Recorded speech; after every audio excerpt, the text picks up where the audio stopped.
can't show me lights on this one, but so the function f of t equals this, gives the number of bacteria in population t minutes after an initial observation. How much time, so time in minutes, does it take for the number of bacteria in the population to double? All right. So I could type this into Desmos. Did anybody do it without typing it into Desmos? Do you even remember? Wait. It says page 35 at the bottom, but there might have more than one page 35, but it's 313. Yours has a 3 handwritten outside of it because I was just trying to put it all together. So there's a 2 at the top.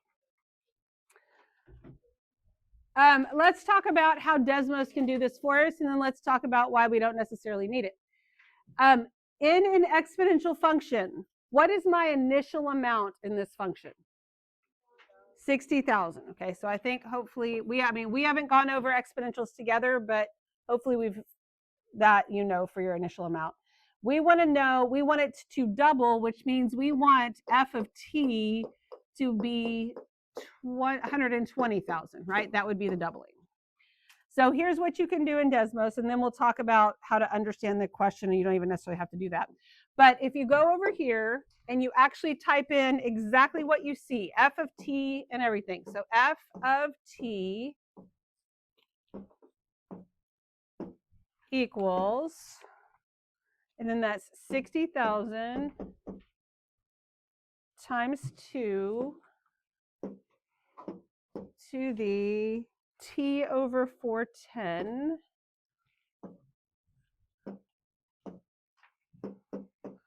oh, no, not that.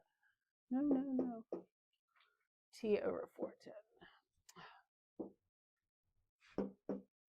Okay, so I've just typed in exactly what I have, right? Exactly what they gave me.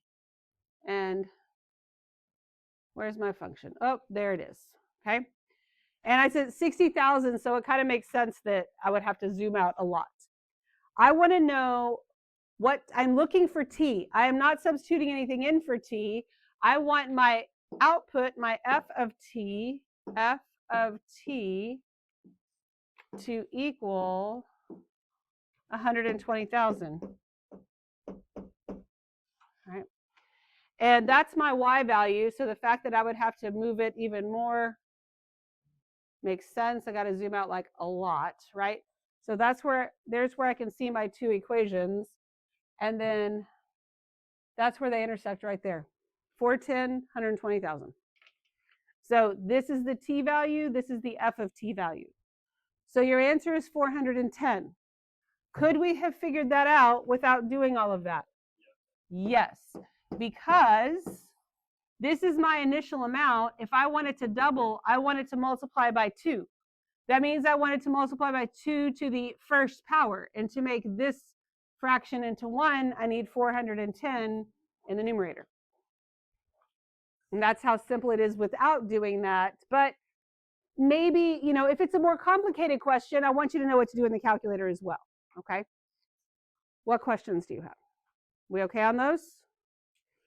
All right. 314. Well, you can't give me lights on that one either. But I've got this function. And anytime it says in the XY plane, don't let that wording mess with your brain. That just means it's on the graphing like you're used to graphing. Y equals g of x is the result of translating the graph f of x up 4 units. Okay? So here's where we can really let Desmos help us. First of all, we have to know what our transformations look like. When you want to translate something up, what do you do to the function? Add 4, right? So this is f of x. Okay, so g of x is equal to f of x plus 4, right? G of x is the result of translating f of x up 4 units. That's what this says. Would you agree with that?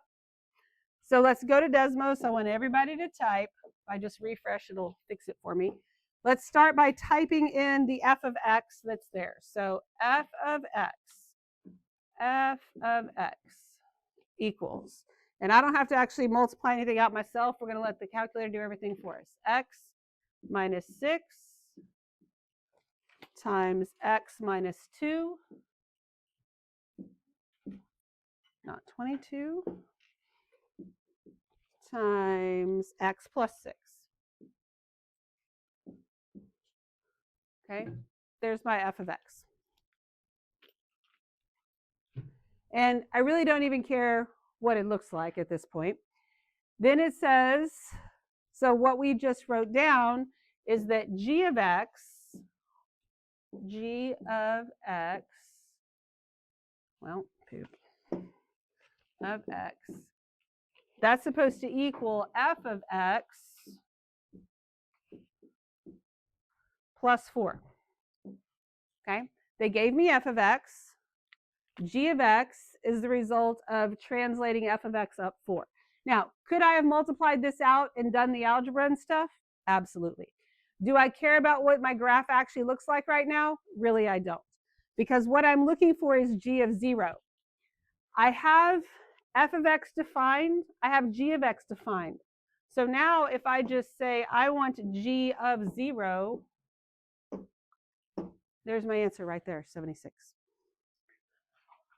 And I didn't have to do a lot of stuff by hand, where I could have, but I didn't have to. Okay. What questions do you have? We all good? Okay. Yes, no questions? All right, let me see your lights for 15, 315.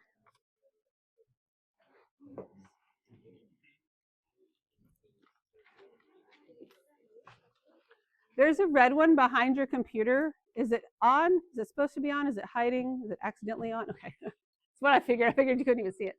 All right. Blue and green, blue and green. Okie dokie. Blue and green. So that's C and D. All right. So a candle is made of 17 ounces of wax. When the candle is burning, the amount of wax in the candle decreases by 1 ounce every 4 hours.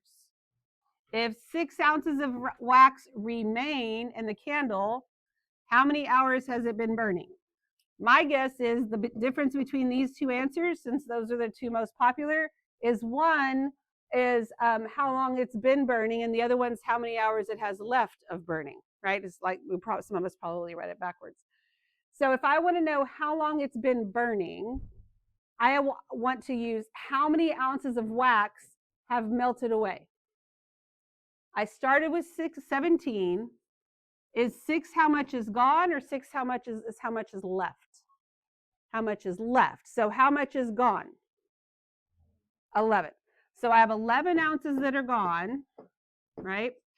And I want to know how long it took for that to happen. 11 ounces in how many hours? I know that it decreases by 1 ounce every 4 hours. Make a proportion. There's so many of these things that you can set up a proportion, because most of the time, if it's something simple that you're pretty sure you understand, if you get it backwards, it's because you multiplied when you should have divided, or vice versa. If we solve for x here, we're going to multiply 4 times 11, divide by 1. Your answer is 44. If you put C, that's what you would have gotten if you'd have put 6 here. And again, you were answering like the opposite of the question. Okay. We okay with that? Any questions? All right, let's see 316.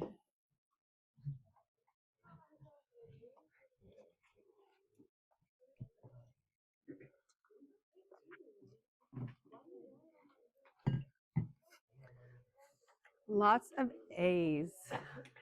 Are we playing with green, or no? We're just playing with it. Okay.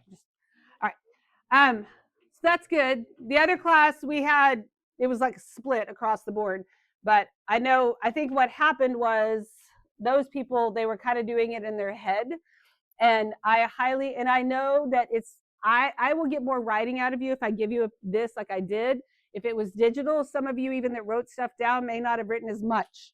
Don't get lazy with that stuff, because that's where we get things backwards sometimes. So the given equation relates to the numbers, blah, blah, blah. Which equation correctly expresses K in terms of M? Even if you weren't sure what that meant, when you look at the answer choices, we're solving for K. So we're going to move this over. That gives us M. So 5K equals M minus 14J.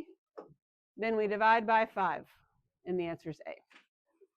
I had a lot of people in the other class put C, and again, I think it's not that they didn't know. I think this is because they weren't writing stuff down. Are we good? Yes? All right, show me 317.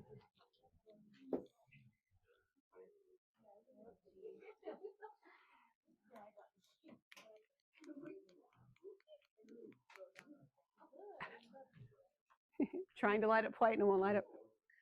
Okay. Okay, so I see a few different colors here. Now, we've got, what I would do is draw my triangles, okay? I've got two triangles.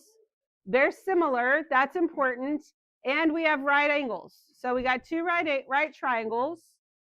G and K are our right angles. FGH, so FGH. Now they tell us F corresponds to J, so I'm going to put J up here so it corresponds to it visually for myself. Now I've got the sign of F. Now, even if we don't remember, what's the acronym for trig? SOHCAHTOA. Even if we don't remember what that is, and we don't know what the heck sine is, whether it's opposite over hypotenuse or whatever it is, the sign of F, here's F. I want the sign of J. Those are corresponding angles, right? These triangles are similar, they're not congruent. But trig and your trig ratios all come from similar triangles. If they're similar, then this one might be twice as big or half as big or whatever. But that would mean each side length. So let's just say that these, whatever these side lengths, if this side length was whatever they are, this would be 2 times that one, 2 times that one, 2 times that one, right? Or 3 or whatever it is. So if I set up another ratio, the 2's cancel out and the ratios themselves are the same. That's why the angles are the same no matter what when you have these similar relationships. So the sign of F and the sign of J are exactly the same thing. I think I think D was the other popular answer. I think if you do Pythagorean theorem, maybe you end up with 75 and you tried to set it up and get complicated. It's just exactly the same in this one. We okay with that? All right. So those were kind of the middle questions. 318. So we're getting closer to the 20s, which means we got to think a little harder, right? Doesn't mean the questions are crazy difficult, but we don't want to fall into traps. Let me see 318. Let me see your lights.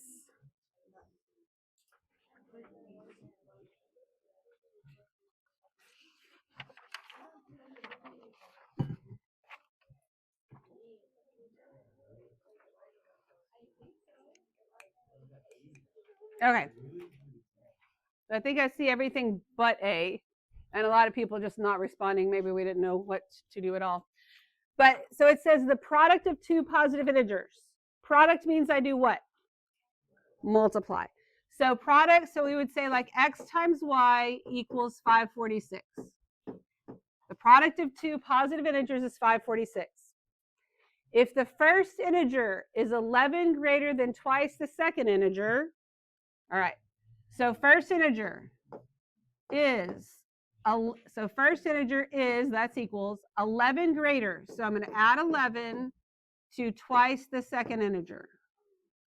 Those are my two equations, okay? The product is 546. First integer is 11 greater than twice the other one, okay? Now, could I do some of this stuff by hand? Absolutely. Do I have to? Not at all, because I have Desmos.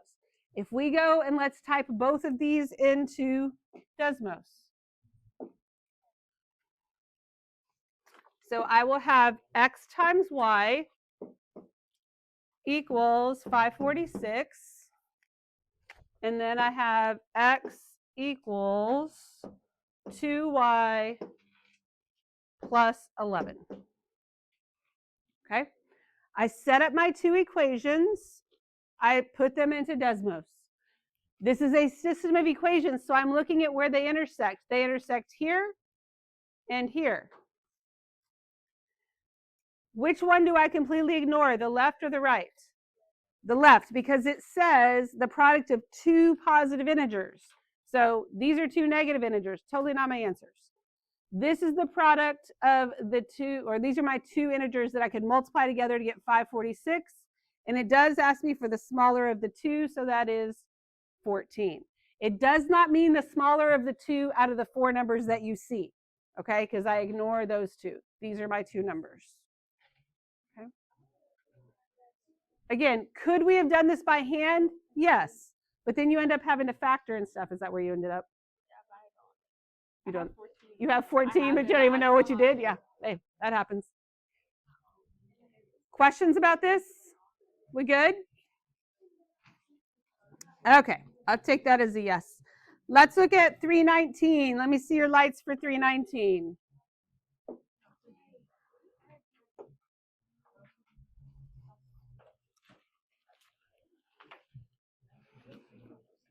Okay. I don't see any lights over there.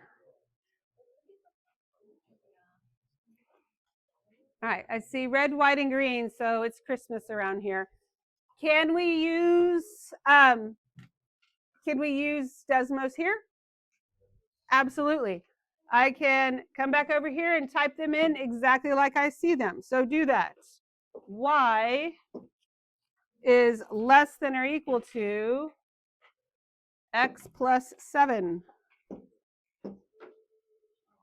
And y is greater than or equal to negative 2x minus 1. So do we, how do we know where our solution is? It's when the double shaded. Good, where they overlap. So I'm looking for which one of these points is in there. Well, negative 14, 0 is way out there, not double shaded. 0, negative 14, not there. 0, 14, oops, 0, 14, way up here. So I'm pretty sure it's going to be 14, 0. If it's one of those where it's difficult to see the numbers, or to double check yourself so you don't mix things up, you can substitute it, or you can type in 14, 0,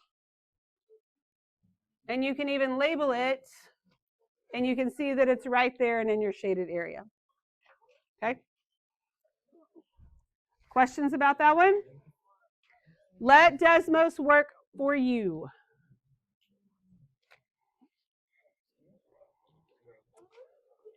Okay. What's the smallest solution? Can you do this by hand? Yes. Do you have to? No. If y'all put this in Desmos, would you put it in as one equation or two? Two? Because that's how I did it earlier, and somebody was like, could I have done it as one? Huh? Yeah. 100%. You can put this whole thing in, but the way I did it earlier, and the way, I don't know, that makes sense to me, is I'm going to put these in as two separate things. But you can put it in all as one also. We'll look at both. So let's come over here and just type these in. We've got the square root of x minus 2 squared. That's the first one. Second one, square root of 3x plus 34. Okay. And there are two places. This isn't just a system of equations. Two places where they intersect. But am I looking for the x value or the y value? The x, because there's not a y value on what I have, right? So I don't care about the 5 and the 8. I care about the negative 3 and the 10. So the smallest is negative 3. Yeah, because it says, what is the smallest solution? There are two solutions, but it asks for the smallest one, so it's negative 3. I could have, just to clarify, because somebody asked me this earlier after I'd cleared it out, 3x plus 34. If I put it in exactly like I see it, that works too. And here are my two solutions, right? Maybe. Well, I don't know why it won't do anything. I don't know what's happening here, but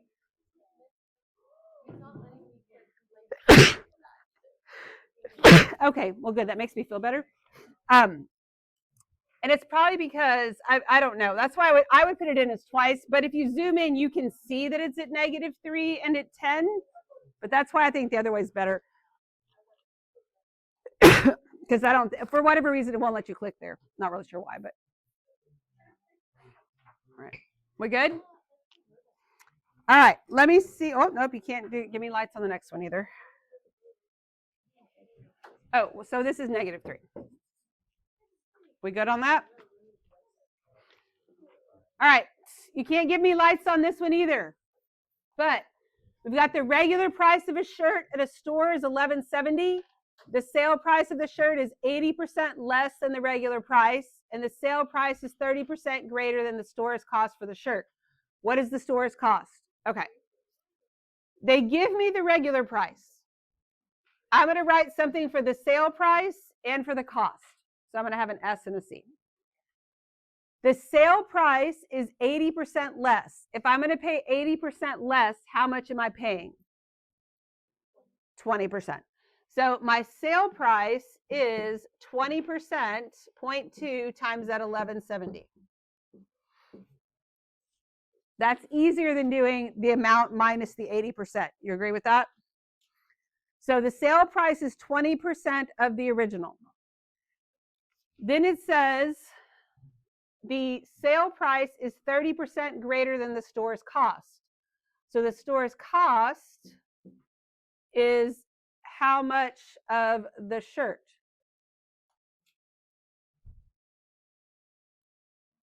If the sale price is 30% greater than the store's cost, then the store's cost is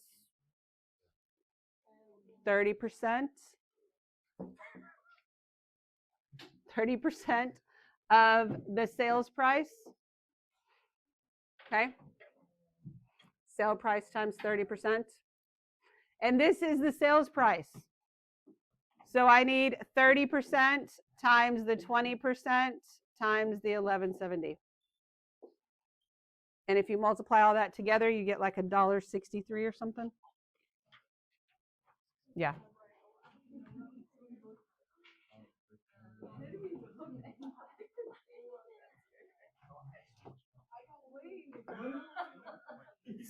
.3 times 0.2 times 11.7. Oh, wait, that's not right. Oh, it should be 0.7. Shoots. Thank you. Sorry. What did I do wrong? The cost is, oh, yeah, if the cost is 30% greater, or it's 0.7. You're right. I'm so sorry. It's 0.7 times 0.2 times 1170. 0.7 times 0.2 times 11.7. Yeah, $1.63 or 1,638. So it's $1.64. I knew it was around there somewhere. I don't have it written down. It's 164. Okay. Let me erase this and rewrite it. Let me back up because I wrote the wrong number. I said it wrong. Tell me what? Oh, because we didn't round correctly. Ugh. Okay. The sale price is 30% greater than the store's cost. So I could have written it as, well, I don't know if that would really make any sense, but since the sale price is 30% greater than the store's cost, then that means if it's 30% greater, it's 70% of the sales price, and this is the sales price. 20% times 1170. That's where it's coming from. You got to be able to take your percentages and do the opposite to make your life a little bit easier. But it ends up being $1.64.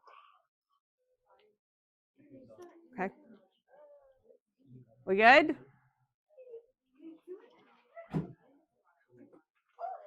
All right. Let me see your lights for 22.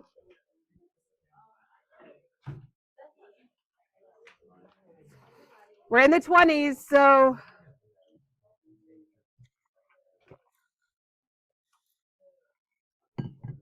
I'm hoping that I will get at least only 2 colors. I see 3. Oh, I see 4.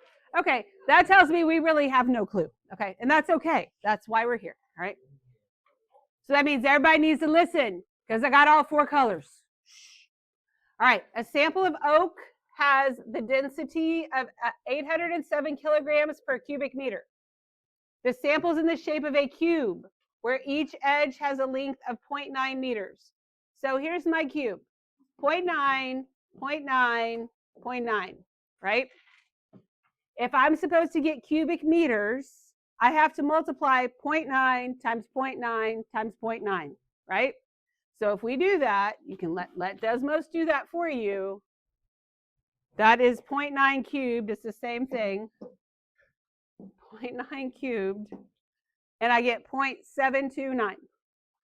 So this volume here is 0.729 cubic meters. If I have a density of 807 kilograms per each cubic meter, I don't even have 1 full cubic meter.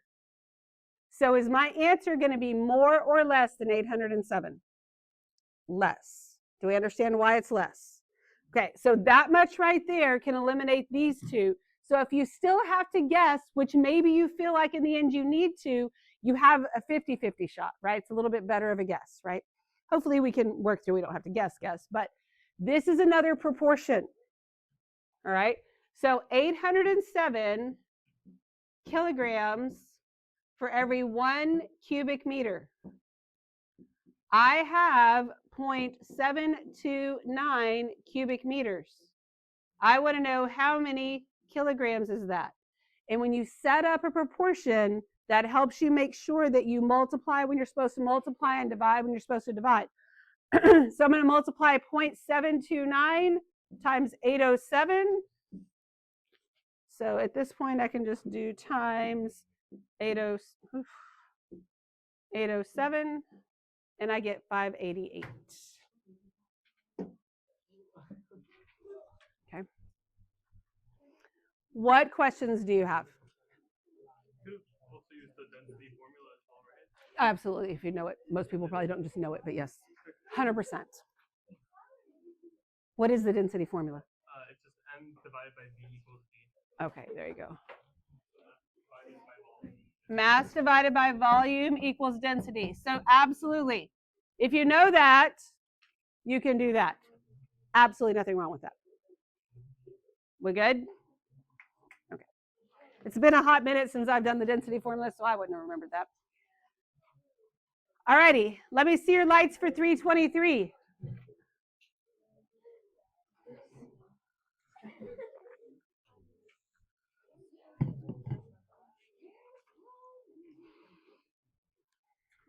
Okay. Everything but red.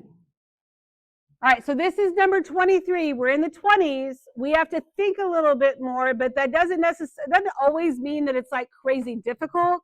It just means we got to pay attention so that we read it right for sure. So listen, because I see a lot of wrong answers. For x is greater than 0, the function is defined as the following, and it gives it to you in words. F of x, and it literally says equals. It doesn't even say is. Equals 201%. Okay, how do I write that as a decimal? 2.01. Even if you messed that up on this one, it wouldn't change the outcome of your answer. It would be fine. Of in math means what? Multiply. If I want something, some percent of whatever, I multiply. Multiplied by x. So, is this linear or exponential? Linear. It's only exponential if x is in the exponent, right? And the slope of this is what? Positive. And if you are not sure, you can come over here. I'm going to be lazy and use y instead of f of x. Ooh, maybe I won't be that lazy. y equals 2.01x. And it's an increasing linear function. Somebody said to me earlier, it's the percentages that confuse me, because you saw a percentage and because it was on the more difficult parts of things, you want to make it more difficult. It's just a linear function. That's all it was. Okay, we okay with that? Questions? Increasing linear. All right.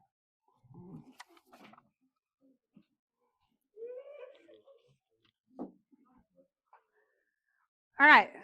Let me see your lights on this one.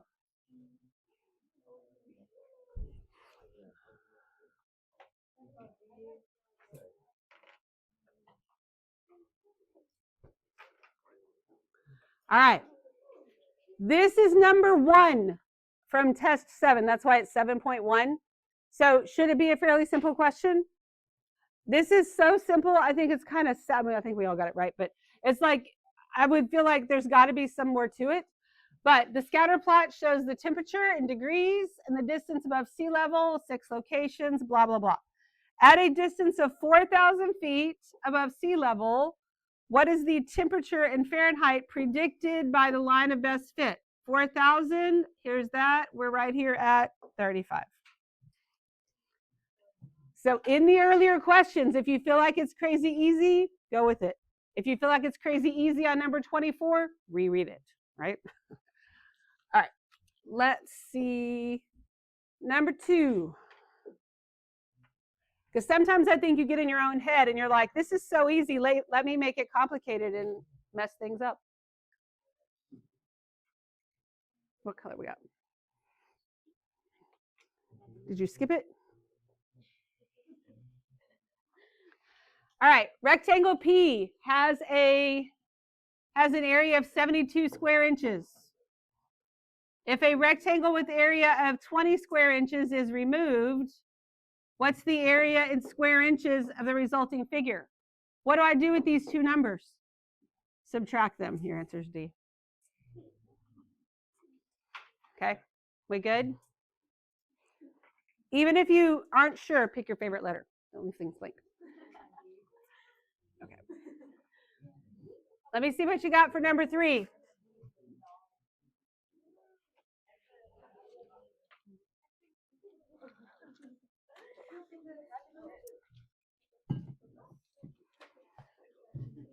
All right. Could you put this in Desmos? Yes. Do we need to? I don't think so. If I want, it says, what is the solution to the given equation? The absolute value of P plus 61 equals 65. That basically means the absolute value of P has to equal 4. So your options are 4 and negative 4, and 4 is your only option there. Okay. All right, let me see number 4. Let me see your lights.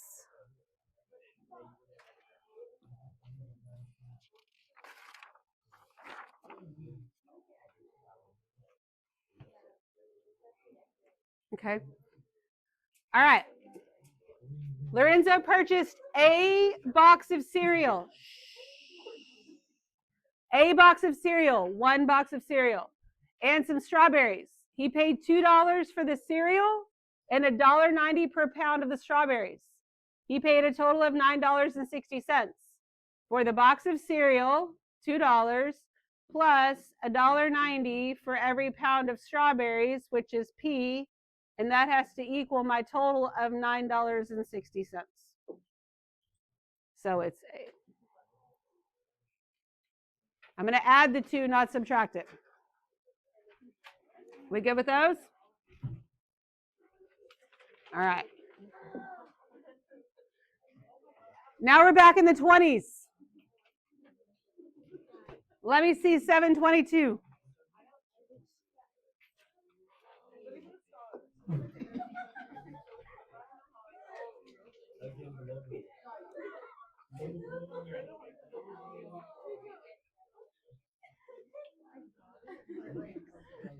I get it. I get it. Okay. I can tell by the answer choices y'all give me, y'all try to make things hard sometimes. So points Q and R lie on a circle. All right. So for me personally, I think I need a picture. And then here are my points Q and R, wherever they are, right? Q and R. And the center is P. The radius of the circle is 9 inches. So this is 9 and this is 9. Triangle PQR, my blue triangle, has a perimeter of 31 inches. Now, if you got C, that would be 9 square roots of 2. Now, that's a special right triangle. Do you know that this is a right angle? No. Even if you happen to draw it as one, mine almost looks like a right angle, but there's nothing in there that says that, right? So maybe it's that. But to find the perimeter of anything, what do? Add it all up. I'm looking for the length of QR, this right here. Let me call this X. That would mean that 9 plus X equals 31. So 18 plus X equals 31. X equals 13.